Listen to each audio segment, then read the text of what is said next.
नमस्कार, ओंकार न्यूज देख रहे हैं आप। आपके साथ मैं हूं आस्था श्रीवास्तव। रुक करते हैं उत्तराखंड की खबरों का। मुख्यमंत्री पुष्कर सिंह धामी ने भराड़ीसैंण स्थित विधानसभा परिसर में सूर्य नमस्कार किया है। सूर्य नमस्कार के दौरान सीएम पुष्कर सिंह धामी शासन और प्रशासन के अधिकारियों के साथ मॉर्निंग वॉक पर भी निकले। साथ ही क्षेत्रीय लोगों के साथ संवाद करते हुए युवा पीढ़ी को स्वस्थ रहने का संदेश दिया।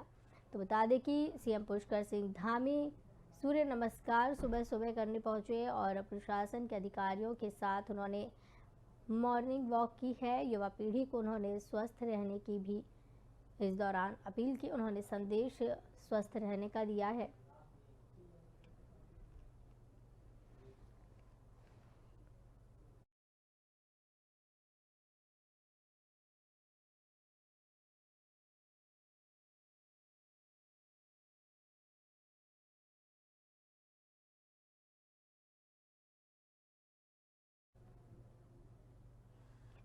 श्रीनगर पहुंची कांग्रेस नेत्री अनुकृति गुंसाई रावत ने मीडिया से चर्चा की है। उन्होंने बताया कि प्रदेश के ज्वलंत मुद्दों को लेकर कांग्रेस सरकार का विरोध करेगी। आगे उन्होंने कहा कि 2020 में तत्कालीन मुख्यमंत्री त्रिवेंद्र सिंह रावत ने गैरसैंण को ग्रीष्मकालीन राजधानी घोषित किया था, लेकिन तब से ना वहां विधानसभा सत्र का आयोजन किया गया, ना ही गैरसैंण में मुख्यमंत्री का कैंप कार्यालय बना। साथ ही बजट सत्र को लेकर कहा कि सरकार का ऐसा बजट पेश करना चाहिए जिसमें महिला उद्यमियों को लाभ मिले, न कि केवल उन्हें प्रशिक्षण तक ही सीमित रखा जाए। उन्होंने कहा कि ये प्रदेश का दुर्भाग्य है कि जो योजनाएं संचालित की जाती हैं उनका लाभ केवल मंत्रियों के चहेतों को मिलता है। आम आदमी आज भी पलायन करने को मजबूर है। उन्होंने बताया कि उनकी अपेक्षा है कि बजट महिला केंद्रित होने के साथ महिला हितकारी भी हो। तो आपको बताते चले कि श्रीनगर गैरसैंण में बजट सत्र की शुरुआत हो रही है। अनुकृति ने पूर्व सीएम की पहल की तारीफ की है और इसके बाद उन पर निशाना भी साधा। आम आदमी पलायन करने को मजबूर है, अनुकृति ने कहा है। उन्होंने मीडिया से बात की है। अनुकृति गुंसाई रावत ने चर्चा करते हुए बताया है कि प्रदेश के ज्वलंत मुद्दों को लेकर कांग्रेस सरकार का विरोध करेगी। उन्होंने आगे ये भी कहा कि 2020 में तत्कालीन मुख्यमंत्री त्रिवेंद्र सिंह रावत ने गैरसैंण को ग्रीष्मकालीन राजधानी घोषित किया था, लेकिन तब से न वहां विधानसभा सत्र का आयोजन हुआ और न ही गैरसैंण में मुख्यमंत्री का कैंप कार्यालय बना। साथ ही बजट को लेकर भी अनुकृति ने कहा कि सरकार को ऐसा बजट पेश करना चाहिए जिसमें महिला उद्यमियों को लाभ मिले, न कि केवल उन्हें प्रशिक्षण तक सीमित रखा जाए। उन्होंने कहा कि प्रदेश का दुर्भाग्य है कि जो योजनाएं संचालित की जाती हैं उनका लाभ केवल मंत्रियों के चहेतों को ही मिलता है। आम आदमी आज भी पलायन करने को मजबूर है। उन्होंने बताया कि उनकी अपेक्षा है कि बजट महिला केंद्रित होने के साथ ही महिला हितकारी भी हो। तो बजट में महिलाओं के ऊपर ध्यान देने की बात उन्होंने की है। उन्होंने कहा कि बजट अगर महिलाओं के ऊपर केंद्रित होने के साथ ही महिलाओं के लिए हितकारी भी होगा तो ज़्यादा अच्छा होगा। तो बता दें कि गैरसैंण में इस बार बजट सत्र का आयोजन किया जा रहा है। इसी को लेकर अनुकृति गुंसाई रावत ने मीडिया से चर्चा की है। उन्होंने कहा है कि आम आदमी जो है पलायन करने को मजबूर है और श्रीनगर गैरसैंण में बजट सत्र की शुरुआत हो चुकी है। और अनुकृति गुंसाई रावत इस दौरान आपको बता दें कि श्रीनगर पहुंची हैं, जहां पर उन्होंने मीडिया से वार्ता की और प्रदेश के ज्वलंत मुद्दों को लेकर कांग्रेस सरकार का विरोध करेगी। उन्होंने कहा है कि तमाम ऐसे मुद्दे हैं उत्तराखंड के जो कांग्रेस उठाने की तैयारी कर रही है। सरकार की नीतियों के खिलाफ कांग्रेस खड़ी होने की तैयारी कर रही है। उन्होंने आगे कहा कि 2020 में तत्कालीन मुख्यमंत्री त्रिवेंद्र रावत ने गैरसैंण को ग्रीष्मकालीन राजधानी घोषित किया था, लेकिन तब से न वहां विधानसभा सत्र का आयोजन किया गया, न ही गैरसैंण में मुख्यमंत्री का कैंप कार्यालय बना। साथ ही बजट सत्र को लेकर कहा कि सरकार को ऐसा बजट पेश करना चाहिए जिसमें महिला उद्यमियों को लाभ मिले, न कि केवल उन्हें प्रशिक्षण तक सीमित रखा जाए।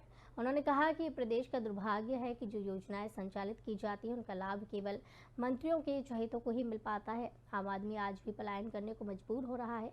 उन्होंने बताया कि उनकी अपेक्षा है कि बजट महिला केंद्रित हो और साथ ही महिला हितकारी भी हो।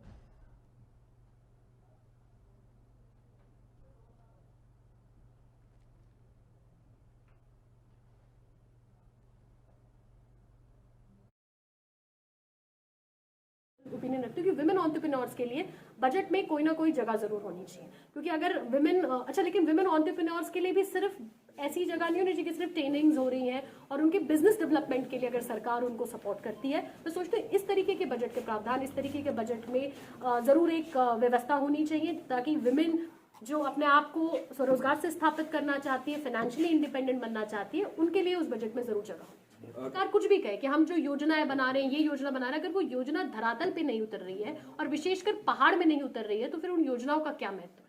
उन योजनाओं का कोई फायदा नहीं है अगर वो बिल्कुल पंक्ति में खड़े अंतिम व्यक्ति तक नहीं पहुंचती, तो वो योजनाएं फिर फेल योजनाएं हैं। और जहां तक आप बात कर रहे हैं उद्यमिता की, तो सोचती हूँ कि उद्यमिता को लेकर आज उत्तराखंड के अंदर बहुत बड़ा स्कोप है, एंटरप्रेन्योर्स को लेकर बहुत बड़ा स्कोप है। मैंने जोशीमठ में भी इस बात को कहा, ओपिनियन रखती हूँ कि विमेन। उत्तराखंड विधानसभा बजट सत्र की शुरुआत हंगामे के साथ हुई। पहले दिन ही कांग्रेस के विधायक विधानसभा के बाहर धरने पर बैठ गए।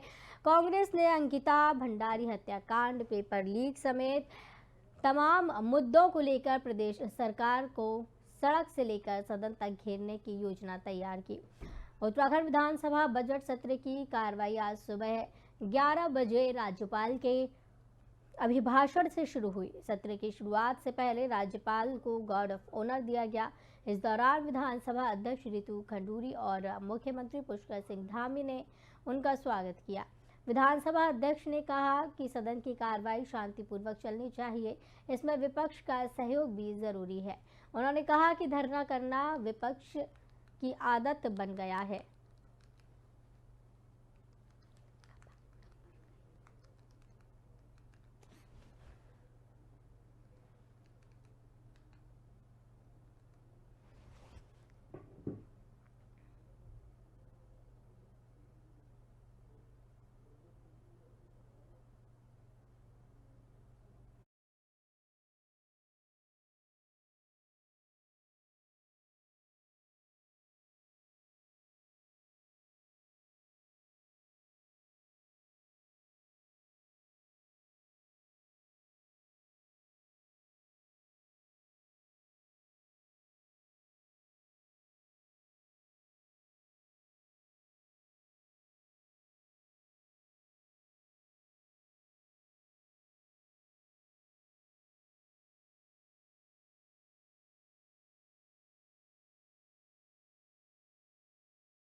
प्रवक्ता, बहुत बहुत स्वागत है लखपत जी आपका ओंकार न्यूज में।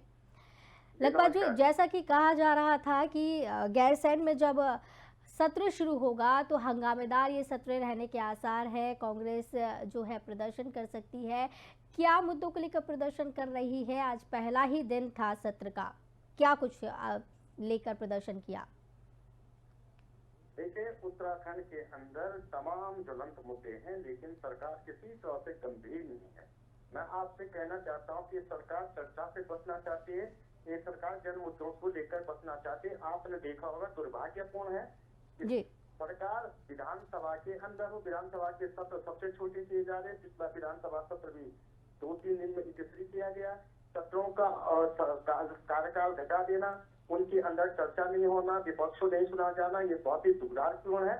देखो, जिस तरह से आज चमोली जनपद के अंदर विधानसभा का सत्र, और आप जानते हैं कि जोशीमठ जो हमारे देश का पहला ब्लॉक है और सीमांत जनपद का ब्लॉक है, वहाँ पे जिस तरह की घटनाएं हो रही है, जिस तरह से भूस्खलन हो रहा है, लोगों का जीवन बर्बाद हो रहा है, उसको लेके मुद्दा था। भ्रष्टाचार को लेकर मुद्दा था, अंकिता को लेकर मुद्दा था, बेरोजगार को लेकर मुद्दा था, महंगाई को लेकर मुद्दा। इतने सारे मुद्दे इस समय है, लेकिन सरकार इन सारी चीजों से बचना चाहती है। तो आपको क्या लगता है कि सरकार जो है मुद्दों से भटकाने की भी कोशिश कर रही है और जवाब देने से बच रही है? जी, निश्चित रूप से मैं आपसे कहना चाह रहा हूँ, इसके आप सबसे बड़ा उदाहरण है कि पिछले जितने भी विधानसभा सत्र हुए, सरकार ने विधानसभा सत्रों को बहुत ही छोटा किया है। विधानसभा के अंदर मुद्दे उठने नहीं दे रहे, न सड़क पे न सदन पे। सड़क पे मुद्दे उठाए जाते तो बच्चों पे, पुरुषों पे, विपक्षों पे लाठीचार्ज होता है, डंडा दिया जाता है। पिछली बार विधानसभा सत्र गैरसैंण में जिस तरह माता बहनों को मारने का काम किया, महिलाओं का अपमान किया, उस सबने देखा है। उसके बाद भी जिस तरह से जोशीमठ का इस समय बहुत ज्वलंत मुद्दा पूरे देश के सामने खड़ा है, 4 धाम यात्रा शुरू होने वाली है, जोशीमठ की जो परिस्थितियां बनी हुई है, वो सामने है। आप देखो अंकिता हत्याकांड में जो वीआईपी था उनका नाम नहीं है, जिस तरह से भर्ती घोटाला में तमाम भाजपा के बड़े बड़े नेताओं के नाम आ रहे हैं, लेकिन उनको अरेस्ट नहीं किया जा रहा। जिस तरह से आप देखोगे कि महंगाई, भ्रष्टाचार से लेकर जिस तरह से सरकार ने लूट खसोट मचा रखी है, उसको देखोगे आप तो आप समझोगे कि उत्तराखंड में क्या स्थिति चल रही है। सरकार नाम की चीज नहीं रह रखी है, इस तरह से लोगों को परेशान किया जा रहा है। तो आपके जो मुद्दे हैं लखपत जी, आपके जो मुद्दे हैं, चाहे अंकिता भंडारी हो, भ्रष्टाचार हो, या जो भी बेरोजगारी से आप मुद्दे बता रहे हैं, आपकी क्या कार्य योजना है, किस तरीके से आप योजना बना रहे हैं कि सरकार उनका जवाब दे? देखिए, हम चाहते हैं कि सदन के अंदर जो स्वच्छ प्रतिस्पर्धा होनी चाहिए, विपक्ष के मुद्दों को सुना चाहिए, आम जनमानस के मुद्दों को लेकर के अपने मुद्दे तो ले नहीं जा रहा है, इस प्रदेश के मुद्दों को, देश के मुद्दों को लेकर जा रहा है। उत्तराखंड के अंदर जो गैरसैंण का इस समय गैरसैंण राजधानी का मुद्दा रहा हो, जोशीमठ में हम चाहते हैं वहीं का सेटलमेंट जिस तरह से बद्रीनाथ के अंदर किया गया वैसे जोशीमठ की किया गया। जैसे हम चाहते हैं उत्तराखंड की ग्रीष्मकालीन राजधानी को पूर्णकालीन राजधानी बनाया जाए। हम चाहते हैं कि जो भ्रष्टाचार, जो नौकरी में भ्रष्टाचार हो उसको लेकर के भाजपा के जिन नेताओं को नाम आ रहा है उनको जेल में डाला जाना चाहिए। अंकिता हत्याकांड में भाजपा के जिस तरह के नेताओं के नाम आए उन लोगों को बचाने का काम किया जा रहा है, उन पे जांच की जानी चाहिए। जो वीआईपी का नाम है उसको निश्चित रूप से सजा होनी चाहिए, उसको पकड़ा जाना चाहिए। और जो बेरोजगारों छात्रों के साथ जो रिपोर्टें दर्ज की जाए, जो जिस तरह से हमारे उत्तराखंड के अंदर जो नौजवान साथी हैं जो निर्दोष है उन लोगों को पकड़ के जेल में डाला जा रहा है, जिस तरह से उन पर रिपोर्टें दर्ज की जाए, जिसपे उनका दमन किया जा रहा है और सत्रों को छोटा किया जा रहा है। हमको उन तमाम चीजों को लेकर बात करना चाहते। सरकार को लोकतांत्रिक तरीके से जनता की और प्रदेश की आवाज सुननी चाहिए, विपक्ष की आवाज सुननी चाहिए। आखिर हम भी इस प्रदेश के निवासी, देश के निवासी, और हम अपने मुद्दों को लेकर के, जनता के मुद्दों को लेकर जा रहे हैं। लेकिन सरकार जिस तरह से घमंड में चूर है, तो बहुमत मिलने का मतलब ये नहीं होता कि आप विपक्ष से आवाज दबाओ। बहुमत मिलने का मतलब ये नहीं कि आप किसी की न सुने। जी बहुत बहुत धन्यवाद लखपत जी हमारे साथ जुड़ने के लिए और तमाम चर्चा के लिए। तो बता दें आपको कि कांग्रेस विधायक विधानसभा के बाहर धरने पर बैठ गए हैं।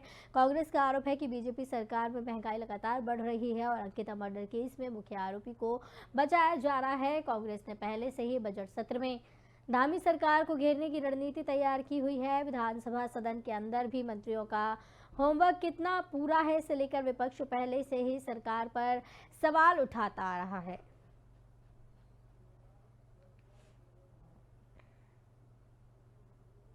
अल्मोड़ा पुलिस ने ऑपरेशन मुक्ति अभियान के तहत 12 बच्चों को चिन्हित किया है, जिसमें भिक्षा नहीं शिक्षा दे अभियान चलाया गया है, जिसको देखते हुए अल्मोड़ा में भी अभियान शुरू किया गया है। इस अभियान के तहत उन छोटे छोटे बच्चों को चिन्हित किया जा रहा है जो बाजार में भिक्षावृत्ति या बाल श्रम का काम कर रही हैं। दरअसल बच्चों को कैसे शिक्षा से जोड़ा जाए, इसके लिए उत्तराखंड पुलिस के महानिदेशक अशोक कुमार के निर्देश पर यह अभियान चलाया गया, जिससे भिक्षावृत्ति कम हो सके और अधिक से अधिक बच्चों को शिक्षा मिल सके। अल्मोड़ा पुलिस इन दिनों बाजार और गली मोहल्लों में जागरूकता अभियान चला रही है। साथ ही उन बच्चों को चिन्हित कर उनका सत्यापन किया जा रहा है जो भिक्षावृत्ति या फिर बाल श्रम के अंतर्गत आते हैं। उसके बाद पुलिस उनका एडमिशन करा रही है। तो आपको बताते चले कि पुलिस की तरफ से एक सराहनीय पहल की गई है। पुलिस उन लोगों के एडमिशन करा रही है जो कि बाल श्रम या भिक्षावृत्ति के अंतर्गत आते हैं और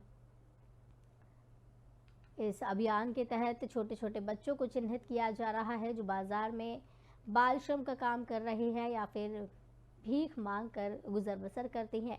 बच्चों को कैसे शिक्षा से जोड़ा जाए, इसके लिए उत्तराखंड पुलिस के महानिदेशक अशोक कुमार के निर्देश पर यह अभियान चलाया जा रहा है, जिससे भिक्षावृत्ति कम हो सकेगी और ज़्यादा से ज़्यादा लोगों को, ज़्यादा से ज़्यादा बच्चों को शिक्षा मिल सकेगी। अल्मोड़ा पुलिस इन दिनों बाजार और गली मोहल्लों में भी बच्चों को चिन्हित कर उन्हें शिक्षा से जोड़ने की कोशिश कर रही है।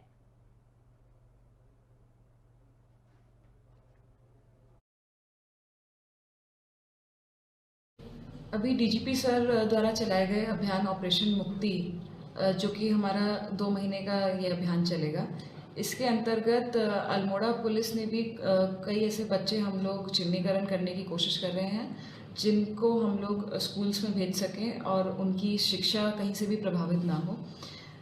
भिक्षा नहीं शिक्षा इस अभियान का मोटो है और अभी तक अल्मोड़ा पुलिस ने इस अभियान के अंतर्गत 4 बच्चों को चिन्हित कर लिया है जो कि हमारे धारानाला एरिया में रहने वाले हैं। इनको हम अगले महीने ही, जैसे ही स्कूल्स के एग्ज़ाम ख़त्म होते हैं, हम लोग इनको एडमिशन और जो द्वितीय चरण है इस ऑपरेशन का, उसमें हम इनको दाखिला स्कूल में करवाएंगे। अभी डीजीपी सर उत्तराखंड में जल स्रोतों के सूखने की खबर इन दिनों सुर्खियों में है, जिसको लेकर सरकार की चिंताएं बढ़ना भी लाजमी है। हालांकि सरकार ने अपने स्तर पर गंभीरता से चिंतन करना शुरू कर दिया है। पेयजल संस्थान की मुख्य महाप्रबंधक नीलिमा गर्ग ने कहा कि पहाड़ी क्षेत्रों में हमने ऐसे स्थान चिन्हित कर लिए हैं जहां पर ऐसी समस्या रहती है, लेकिन हम पूरी तरह से प्रयासरत हैं और इस तरह की समस्या बिल्कुल भी ना पनपने देंगे जिससे कि आम लोगों को पानी के लिए जूझना पड़े। उन्होंने कहा कि मैदानी क्षेत्रों में भी हमने ऐसे मोहल्ले चिन्हित कर लिए हैं जहां पर पानी की समस्याएं बनी रहती हैं, लेकिन हमारे पास पर्याप्त टैंकर मौजूद हैं जिनसे हम इन मोहल्लों में पानी पहुंचा सकते हैं ताकि ऐसी कोई समस्या ना हो सके। तो बता दें कि जल स्रोत उत्तराखंड में सूखते हुए नजर आ रहे हैं। सरकार लगातार कोशिश कर रही है और सुर्खियों में इन दिनों जल स्रोतों के सूखने की खबर लगातार दिखाई दे रही है। इसको लेकर सरकार की चिंताएं बढ़ती हुई नजर आ रही है। हालांकि सरकार ने अपने स्तर पर गंभीरता से इस पर मंथन करना शुरू कर दिया है। पेयजल संस्थान की मुख्य महाप्रबंधक नीलिमा गर्ग ने बताया है कि पहाड़ी क्षेत्रों में ऐसे स्थान चिन्हित कर लिए हैं जहां पर ऐसी समस्या रहती है, लेकिन हम पूरी तरह से प्रयासरत हैं और इस तरह की समस्या बिल्कुल भी नहीं होने देंगे जिससे कि लोगों को पानी के लिए जूझना पड़े। उन्होंने कहा कि मैदानी क्षेत्रों में भी हमने ऐसे मोहल्ले चिन्हित किए हैं जहां पर पानी की समस्याएं बनी रहती हैं, लेकिन हमारे पास तो पर्याप्त टैंकर मौजूद है जिनसे हम मोहल्लों में पानी पहुंचा सकते हैं ताकि ऐसी कोई भी समस्या उत्पन्न ना हो।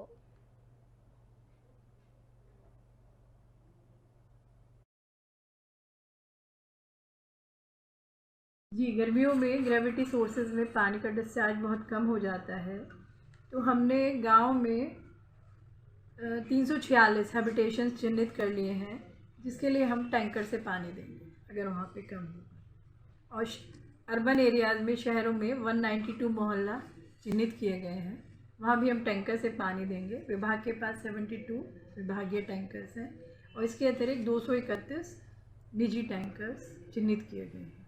आवश्यकता अनुसार उनसे पानी दिया जाए। जी, गर्मियों में प्रदेश के मुख्यमंत्री ब्रजेश पाठक परिवार के साथ हरिद्वार पहुंचे। ब्रजेश पाठक ने कई लोगों से मुलाकात की, वहीं उन्होंने मां गंगा का आशीर्वाद लेकर उत्तर प्रदेश के लिए वो फिर रवाना हो गए। ब्रजेश पाठक ने कानपुर की घटना को निंदनीय बताया और कहा कि इस मामले में जांच होगी, किसी भी आरोपी को बख्शा नहीं जाएगा। समाजवादी पार्टी पर वार करते हुए ब्रजेश पाठक ने कहा कि जनता ने उन्हें 4 चुनाव में नकार दिया है। उनके कई गठबंधन बनाने का प्रयास भी असफल हुए हैं। 2024 चुनाव को लेकर ब्रजेश पाठक ने कहा कि भारतीय जनता पार्टी पूरी तरह से तैयार है और प्रचंड जीत दर्ज करेगी। उत्तर प्रदेश के उप मुख्यमंत्री ब्रजेश पाठक का कहना है कि कानपुर की घटना की जानकारी मुझे मीडिया के माध्यम से मिली है। मैंने जांच के आदेश दे दिए हैं, जो भी आरोपी होगा उसे बख्शा नहीं जाएगा। समाजवादी पार्टी पर कटाक्ष करते हुए ब्रजेश पाठक ने कहा कि समाजवादी पार्टी को 4 चुनाव में जनता ने नकार दिया है। उनके कई गठबंधन के प्रयास भी असफल हुए हैं। बाहुबली नेता अतीक अहमद की पत्नी और बेटों के फरार होने के मामले पर ब्रजेश पाठक का कहना है कि ये पुलिस की जांच का विषय है। हर रोज हमारे पास फाइल नहीं आती। हमारी सरकार अपराध पर जीरो टॉलरेंस की नीति पर कार्य कर रही है। किसी भी अपराधी को हम छोड़ेंगे नहीं। 2024 और नगर निगम चुनाव को लेकर ब्रजेश पाठक का कहना है कि भारतीय जनता पार्टी पूरी तरह से तैयार है। देश की जनता का भरोसा पीएम नरेंद्र मोदी के साथ है। प्रचंड बहुमत के साथ देश में एक बार फिर हम अपनी सरकार बनाएंगे। अब मुझे जानकारी मीडिया के माध्यम से मिली है, पूरी प्रकरण के जांच के आदेश दिए गए हैं और जो भी दोषी होगा उसमें हम कार्रवाई करेंगे। बस कहने को कुछ है नहीं, न नीति है न एजेंडा। जनता ने उन्हें 14, 17, 19 और 22 4 चुनाव में लगातार नकारा है और कई गठबंधन के प्रयास भी असफल साबित हुए हैं। ये पुलिस की तफ्तीश का विषय है। ये डे टू डे हमारे पास फाइलें नहीं आती हैं। हमारी सरकार का स्टैंड ये है कि हम अपराध पर जीरो टॉलरेंस की नीति के तहत आगे बढ़ रहे हैं। किसी भी अपराधी को हम नहीं छोड़ेंगे। कड़ी से कड़ी सजा कानून के तहत मिलेगी। खबर हरिद्वार से है, जो हरिद्वार के सुमन नगर में वॉलीबॉल प्रतियोगिताओं के 3 दिवसीय अंडर 16 के बीच खेले गए मैच के रोमांचक मुकाबले के बाद आज इसका समापन किया गया। आपको बता दें कि देहरादून की टीम 1-3 मैच के गेम्स स्कोर से सुमन नगर टीम से जीत गई है। अंडर 16 के बीच खेली गई वॉलीबॉल प्रतियोगिताओं के कुल 16 टीमों ने प्रतिभाग किया है। प्रतिभाग करने वाली टीमों में क्वार्टर फाइनल खेला गया। 4 टीमें सेमीफाइनल में पहुंची थी, जिसमें से सीरीज की विजेता टीम में मौजूद देहरादून और सुमन नगर बी के बीच फाइनल मैच खेला गया। जिसमें देहरादून की टीम विजयी रही। विजय हुई टीम को आयोजक मंडल के द्वारा ट्रॉफी और 21,000 रुपये का पुरस्कार देकर सम्मानित किया गया। वहीं समिति की ओर से द्वितीय टीम को ट्रॉफी और 11,000 का इनाम देकर सम्मानित किया गया। इसके अलावा विजयी हुई टीम के प्रत्येक खिलाड़ियों को मेडल देकर सम्मानित किया गया। इसके अलावा मैच के रेफरी को भी मेडल देकर सम्मानित किया गया। बेहतर प्रदर्शन करने वाले मैन ऑफ द मैच और मैन ऑफ द सीरीज को भी ट्रॉफी देकर सम्मानित किया। आयोजक मंडल ने खेल में प्रतिभाग करने वाले सभी खिलाड़ियों का उत्साहवर्धन करते हुए विजेता टीम को बधाई देने के साथ सभी खिलाड़ियों को उनके उज्जवल भविष्य की कामना करते हुए कड़ी मेहनत और लगन से अपने खेल प्रदर्शन को और बेहतर बनाने के लिए भी प्रेरित किया।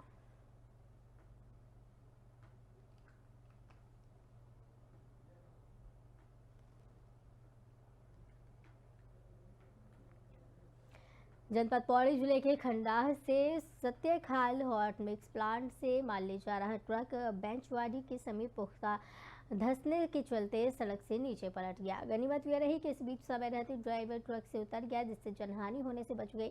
जानकारी देते हुए स्थानीय ग्रामीण सोहन सिंह रावत ने बताया कि कुछ दिन पूर्व ही इस जगह पर सड़क के किनारे पुख्ता निर्माण करवाया गया था। बताया कि सत्याखाल की तरफ सड़क निर्माण कार्य के चलते चालक जगदीश हॉट मिक्स प्लांट खंडाह से माल लेकर सत्याखाल जा रहा था। इसी बीच बैजवाड़ी के समीप निर्माण कार्य के घटिया गुणवत्ता के कारण नवनिर्मित पुख्ता धंसने से ट्रक पलटकर खाई में गिर गया।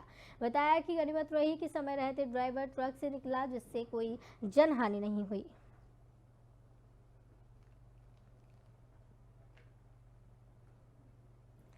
तो इस बुलेटिन में फिलहाल इतना ही। मुझे दीजिए इजाजत। नमस्कार।